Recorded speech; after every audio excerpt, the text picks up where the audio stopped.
எவர் ஒருவர் இந்த மாதத்தை அடைந்து ரமலானுடைய மாதத்தை அடைந்தும் பாவ மன்னிப்பு பெறவில்லையோ அவன் நாசமாகட்டும் சொல்றாங்க. அல்லாஹ் நம்மை பாதுகாப்பானாக.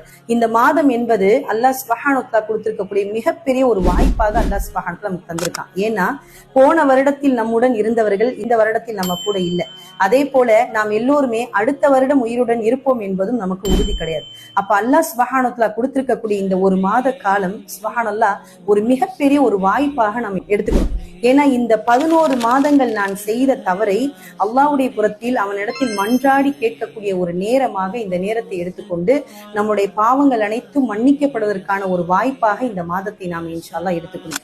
ரசூல் ஸல்லல்லாஹு அலைஹி வஸல்லம் சொல்லி காட்டுறாங்க, எவர் ஒருவர் இந்த மாதத்தை அடைந்து ரமலானுடைய மாதத்தை அடைந்தும் பாவ மன்னிப்பு பெறவில்லையோ அவன் நாசமாகட்டும் சொல்றாங்க. அல்லாஹ் நம்மை பாதுகாப்பானாக.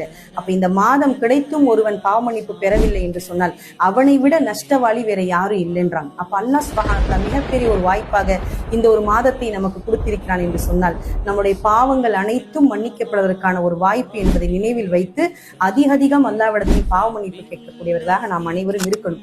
அல்லாஹ் சுப்ஹானஹு வ தஆலா இந்த ரமலானுடைய மாதத்தில் இருக்கக்கூடிய அத்தனை நன்மைகளை நம் அனைவருக்கும் தந்து அருள் புரிந்து நம்முடைய அத்தனை பேருடைய பாவங்களை மன்னித்து